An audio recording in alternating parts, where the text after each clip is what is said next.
But Savitri की अमावस्या के दिन ब्रह्मा जी के मुख से प्रकट हुआ है। सौभाग्यवती नारियां अखंड सौभाग्य के लिए बट सावित्री का व्रत आप लोग करते होंगे, कई लोग अखंड सौभाग्य के लिए करेंगे, क्योंकि इस बट के पेड़ के नीचे भगवान विष्णु शंकर जी से विनती करे थे वर के लिए, इसलिए अखंड सौभाग्य का देने वाला। जिसका प्रॉपर्टी का झगड़ा चल रहा हो, अदालत में कोई केस चल रहा हो, किसी भी चीज का केस, अदालत में अगर किसी भी चीज की अगर केस चल रहा है तो बड़ के पत्ते के ऊपर बालू मिट्टी का शिवलिंग बना, बालू रेत का, बड़ के पेड़ के नीचे ही उसकी पूजन करें, उस पे 3 चम्मच दही चढ़ा दें, अपनी मनोकामना कर कर दही चढ़ाकर उस दही को चम्मच में वापस लेकर जाए, शंकर जी की पूजन कर कर उसको विसर्जन करें। वो दही जो लेकर आए, जब अदालत कार्रवाई हो और आप केस के लिए अदालत में जाएं, उसको चंदन में मिलाकर तिलक कर कर जाइए, आपका काम विजय प्राप्त होगी, काम फतेह हो जाएगा। बटकेश्वर महादेव का स्मरण करने से कार्य की सिद्धि होती है। जिस बच्चे का एग्जाम में पास नहीं हो रहा हो, अच्छे नंबर नहीं आ रहे हो, वो भी इस दही का तिलक लगाकर जा सकता। बटकेश्वर ऐसे भगवान शिव विराजमान हैं। 16 श्रृंगार में नारी के हाथ की चूड़ी का कलर अलग हो सकता है, चूड़ी की डिजाइन अलग हो सकती है, चूड़ी अलग हो सकती है, चूड़ी महंगी सस्ती हो सकती है, मंगलसूत्र की कीमत ऊंची नीची हो सकती है, पांव की बिछुड़ी की कीमत ऊंची नीची हो सकती है, कान के कुंडल की कीमत ऊंची नीची हो सकती है। तुम्हारे शरीर पर जितने जितने 16 श्रृंगार हैं उसकी कीमत ऊंची नीची हो सकती है। केवल मंगलसूत्र की डिजाइन बदल सकती है, नाक की लौंग की डिजाइन बदल सकती है, कान के बुंदे की डिजाइन बदल सकती है, हाथ की चूड़ी की डिजाइन बदल सकती है, पांव की पायल की डिजाइन बदल सकती है। केवल नारी के 16 श्रृंगार में एक श्रृंगार ऐसा है जिसकी कीमत जो पहले थी वही कीमत आज तक है और उसकी डिजाइन आज तक नहीं बदली। वो मांग का सिंदूर है, एक जैसी डिजाइन है और एक जैसी कीमत है। सारे श्रृंगार की कीमत अलग, पर मांग में जो सिंदूर डाला जाता है वो एक कीमत का होता है, एक डिजाइन का होता है और एक जैसा होता है, और वो सबसे भारी होता है। सावित्री यमराज से कह रही है मेरे पति को छोड़ दो। यमराज कह रहा है सावित्री तेरा पति मर चुका है, मांग के सिंदूर को पोंछ दे। सावित्री कहती है पूरा श्रृंगार उतार दूंगी पर मांग का सिंदूर नहीं पूछने दूंगी। तब यमराज ने कहा जब तक तू मेरे मांग का अपनी मांग का सिंदूर नहीं उतारती तब तक तू मेरे पास नहीं आ सकती। भगवान यमराज से सावित्री ने कह दिया मैं भी तुझे वचन देती हूं यमराज, मेरी मांग में जब तक सिंदूर है, जैसे सीता ने लाइन, लक्ष्मण जी ने लाइन खींच दी थी और सीता पार नहीं जा सकती थी, मैं भी तुझे वचन देती हूं जब तक नारी की मांग में सिंदूर है तब तक तू उसके पति को उसके सामने लेकर नहीं जा सकता। यह भी मैं तुझे कह देती हूं। यमराज भैंसे पर सवार होकर सत्यवान को लेकर जा रहा था, सावित्री से वचन पर वचन चल रहे थे, अड़ के पेड़ के नीचे छोड़कर आए। क्या चाहिए तुझको, क्या चाहिए तुझको, क्या दूं मैं तुझको, कुछ मांग ले मुझसे। सावित्री कहती है क्या दोगे आप, मेरे पति के प्राण दे दो बस वापिस, और कुछ नहीं चाहिए। यमराज यमलोक में प्रवेश करने लगा। मांग के सिंदूर में से थोड़ा सा सिंदूर सावित्री ने केवल हाथ में लेकर अपनी बिंदी पर जो लगाया, सत्यवानंद को लेकर यमराज अंदर नहीं जा पाया। बाहर खड़े होकर कहता है मांग ले, मैं तुझे एक वचन नहीं, तू बोले तो मैं 2 वचन दे देता हूं, तू बोले तो मैं 3 वचन दे देता हूं, तू मांग क्या चाहिए। तब सावित्री ने कहा देना चाहते हो, हाँ। अब यमराज को लगा कि लालच में पड़ गई सावित्री, तब कहा पहला वचन दीजिए, मेरे अंधे सास ससुर के नेत्र वापिस आ जाएं। यमराज ने कहा तथास्तु।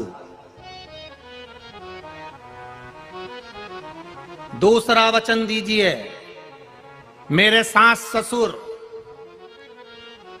अपने पोता पोती का मुख देखें। यमराज ने कह दिया तथास्तु।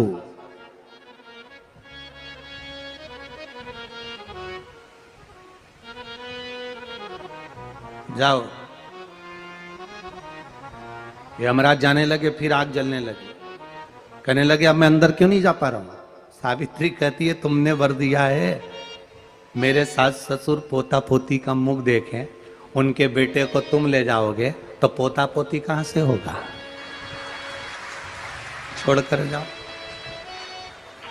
सावित्री है, पति को वापिस लेकर आ गए। कर्जा मुक्ति के लिए सारे वृक्षों में अगर कोई श्रेष्ठ वृक्ष माना गया है तो वो बट का वृक्ष माना गया महाराज। इसलिए प्रशासनिक कार्य के लिए, मानसिक टेंशन में, परेशानियों में बटकेश्वर महादेव का स्मरण किया जाता है। और यदि निवेदन करूंगा, बहुत ज़्यादा यदि आपको कर्जा हो गया है, बहुत ज़्यादा कर्जा हो गया और वो कर्जा चूक ही नहीं रहा, तो थोड़े दिन बड़ के पेड़ के नीचे आप बटकेश्वर महादेव के लिए 1 लोटा पानी, उसमें थोड़ा सा पिसा हुआ चावल पीस के गला लेना चावल को और पीस लेना, पीस के उस पानी में मिला लेना और मिलाकर उसमें थोड़ी सी हल्दी पिसी हुई डालकर बटकेश्वर महादेव के नाम से बड़ के पेड़ के नीचे अपनी कामना कर कर जो कर्जा हुआ है उस कर्जे का भान देते हुए, स्मरण देते हुए छोड़ दे।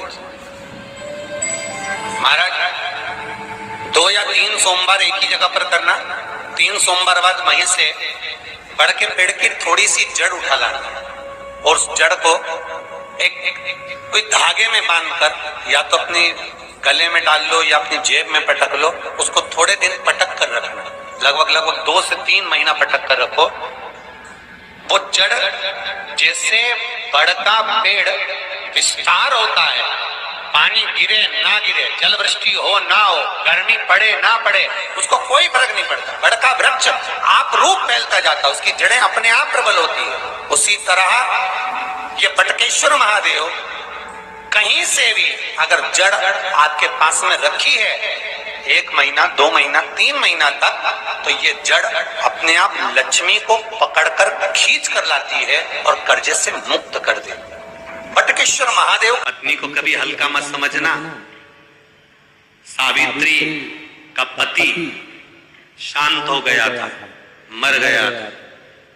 बड़ के पेड़ के नीचे यमराज उसको लेने के लिए आ गए और सावित्री को छोड़कर यम उसके पति के प्राण लेकर जाने लगा। सावित्री मैया अपने सातित्व के बल से, सावित्री अपने सातित्व पतिव्रता परमेश्वर के बल से यमराज के पीछे पीछे जाने लगी। यमराज आगे, सावित्री पीछे, यमराज आगे, सावित्री पीछे। यमराज ने पलट कर देखा तो पीछे सावित्री आ रही थी। सावित्री से पूछा तू मेरे पीछे क्यों आ रही है? मेरे पति सत्यवान को तुम लेकर जा रहे हो, मेरे पति को छोड़ो। यमराज ने कहा इसका अंतिम क्षण है, मर चुका है, जाओ नीचे उसके शरीर का अंतिम संस्कार करो, नहीं तो कोई जानवर खा जाएगा। सावित्री बोली मैं जाने वाली नहीं हूं, मेरे पति को छोड़ो। यमराज कहते हैं हम जिसको पकड़ लेते हैं उसको छोड़ते नहीं है। यमराज लेकर जाने लगे, सावित्री और पीछे चली, सामने यमलोक था, अंदर सावित्री जाने लगी तो यमराज ने रोक दिया, रुक, कहां जा रही है तू, अंदर क्यों प्रवेश कर रही है, मेरे पति सत्यवान को छोड़ दो। यमराज प्रसन्न होकर बोले सावित्री आज मैं प्रसन्न हो गया तुझ पर, क्योंकि तू मेरे दरवाजे तक आई है, मांग तुझे क्या चाहिए। सावित्री कहती है मुझे 2 वर दे दो, मुझे 2 वर दे दो। अब तो यमराज प्रसन्न हो गया, ये अपने पति को भूल गई, इसने अपने पति को छोड़ दिया। ये अपने पति को भूल गई, इसने अपने पति को छोड़ दिया।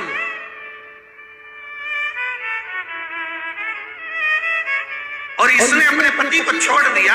अब ये कुछ मांगेगी, 2 वर मांगेगी तो मैं इसको 2 वर दे दूंगा। यमराज प्रसन्न हो गए, अपनी पति को छोड़ा इसने। यमराज ने कहा अपने पति को छोड़कर जो तू 2 मांगेगी मैं दे दूंगा, बस पति मत मांग। तो सावित्री ने कह दिया नहीं मांगूंगी पति। ठीक है, मांगो। सावित्री ने कहा पहला वर दीजिए।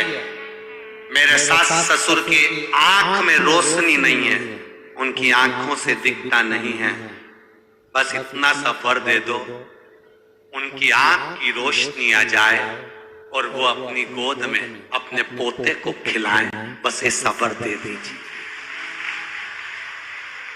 यमराज प्रसन्न हो गए, इसने पति नहीं मांगा, तथास्तु। अब यमराज ने कहा दूसरा वर मांगो। सावित्री बोली दूसरा वर दे दीजिए। मेरे सास ससुर आज तक कोई तीर्थ करने नहीं गए, मेरे सास ससुर का जो बेटा है वो उनको तीर्थ कराए, बस ये वर दे दो। यमराज ने कहा इसने अपने पति को नहीं मांगा, तथास्तु। अब यमराज ने कहा जा सावित्री के कहां जाऊं? आपने कहा था मेरे सास ससुर जब आंखों से रोशनी पाए अपने पोते को खिलाएं, पति तुम ले जाओगे तो पोता आएगा कहां से? पति तुम ले जाओगे, पोता कहां से आएगा? और यदि मेरे सास ससुर के बेटे उसको तीर्थ कराए तो मेरा पति अगर तुम ले जाओगे तो उनका बेटा ही तो है, तीर्थ कराएगा कौन? यमराज प्रसन्न हो गया, उसने उस सत्यवान को वापिस लौटा दिया। वो सत्यवान सावित्री। तो जितने भी यहाँ पर मेरे जीजा होन बैठे हैं और जितने आस्था चैनल पर कथा सुन रहे हैं, जितने मोबाइल पर कथा सुन रहे हैं, तुम अपनी पत्नी को कभी हल्के में मत लेना, बिल्कुल हल्के में मत लेना।